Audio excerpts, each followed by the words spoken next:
Hello people, welcome back to my channel. Mutton ಸಾರು ಮಾಡೋಣ.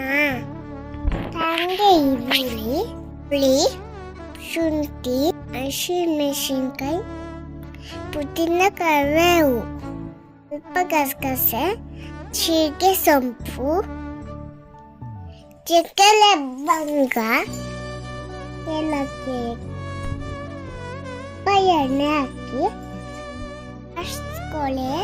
ಈಗ ಜಾಗೆ ಒಂದು ಟೊಮ್ಯಾಟೊ, ಒಂದು ಕಪ್ ತೆಂಗಿನಕಾಯಿ, ಸ್ವಲ್ಪ ಕೊತ್ತಂಬರಿ, ಧನಿಯಾ ಪುಡಿ, ಖಾರದ ಪುಡಿ ಮತ್ತು ಮಸಾಲ ಹಾಕಿ ರುಬ್ಕೊಳ್ಳಿ.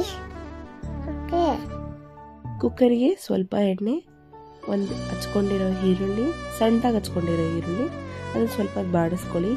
ಈಗ ಅದಕ್ಕೆ ಸ್ವಲ್ಪ ಅರಿಶಿನ ಹಾಕಿ ಬಾಡಿಸ್ಕೊಳ್ಳಿ. ಆಮೇಲೆ ತೊಳೆದಿಟ್ಟಿರುವಂಥ ಮಟನ್, ನಾನಿಲ್ಲಿ 3/4 kg ಮಟನ್ ತಗೊಂಡಿದ್ದೀನಿ.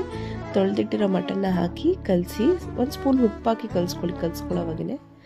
ಮತ್ತು ಲಿಡ್ ಮುಚ್ಚಿಬಿಟ್ಟು ಒಂದು 10 to 15 minutes ಹಾಗೆ ಅದನ್ನು ಬೇಯೋಕ್ಕೆ ಬಿಟ್ಬಿಡಿ. ಅದು ಚೆನ್ನಾಗಿ ಬೆಂದ ಮೇಲೆ ಅದಕ್ಕೆ ನಾವು ಮಸಾಲಾನ ಹಾಕಬೇಕು. 1/4 ಭಾಗದಷ್ಟು ಮಟನ್ನು ಬೆಂದಿರಬೇಕು. ಆಮೇಲೆ ರುಬ್ಬಿಟ್ಕೊಂಡಿರುವಂಥ ಮಸಾಲಾನ ಹಾಕಿ ಮತ್ತೊಂದು 5 ನಿಮಿಷ ಲಿಡ್ ಮುಚ್ಚಿ ಚೆನ್ನಾಗಿ ಕುದಿಸ್ಕೊಳ್ಳಿ. ಆಗ ಮಟನ್ಗೆ ಚೆನ್ನಾಗಿ ಖಾರ ಹಿಡಿಯುತ್ತೆ. ಸ್ವಲ್ಪ ಕುದಿಸ್ಕೊಂಡ ಮೇಲೆ ಎಷ್ಟು ನೀರು ಬೇಕೋ ಅಷ್ಟು ಅಳತೆಗೆ ನೀರು ಹಾಕ್ಕೊಂಡು ಟೇಸ್ಟಿಗೆ ತಕ್ಕಂತೆ ಉಪ್ಪು ಹಾಕಿ ಸ್ವಲ್ಪ ಕಲಿಸ್ಬಿಟ್ಟು ಕುಕ್ಕರ್ನ ಲಿಡ್ನ ಕ್ಲೋಸ್ ಮಾಡಿ 4 to 5 ವಿಸಿಲ್ ಇಟ್ಕೊಂಡ್ರೆ ರುಚಿಕರವಾದ ಮಟನ್ ಸಾರು ರೆಡಿ.